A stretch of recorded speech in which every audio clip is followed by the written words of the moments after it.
Corona ବିପତ୍ତିର ଏହି ଘଡ଼ିସନ୍ଧି ମୁହୂର୍ତ୍ତରେ ଏମିତି ଏକ ସଂସ୍ଥା ଯେ ମନୁଷ୍ୟର ମନୁଷ୍ୟତାକୁ ବଜାୟ ରଖିବାର ପରିଚୟ ଦେଇଛି। ବାରିପଦା ଅଞ୍ଚଳର ଷ୍ଟେସନ ବଜାର ନିକଟରେ 300ରୁ 400 ଗରିବ ଲୋକଙ୍କୁ ଖାଇବାକୁ ଦେଉଛନ୍ତି ଯୁବ ସମାଜ ସେବୀ ସଂସ୍ଥା।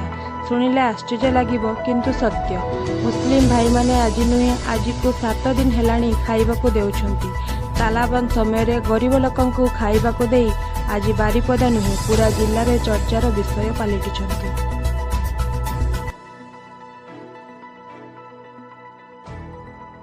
मोहम्मद साइमन सर आज जो दिया जाऊँ खाद्य दौरान से विषय किसी कह खाद्य देवार आम 7 दिन है आज तो 7 दिन पर्यंत दिया चली डेली 300 350 लोक को दिया आगामी 14 तारीख पर्यंत आम आशा करकम योजना रही चलो खाद्य बांटा।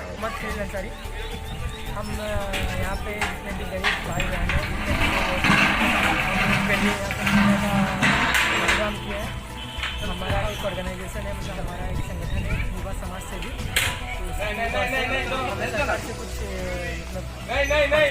सरकार से कुछ पैसे तो नहीं मिल रही है। सरकार जो बोल रही है कि वो सारे लोगों को सारा खाना वाना वो देंगे, लेकिन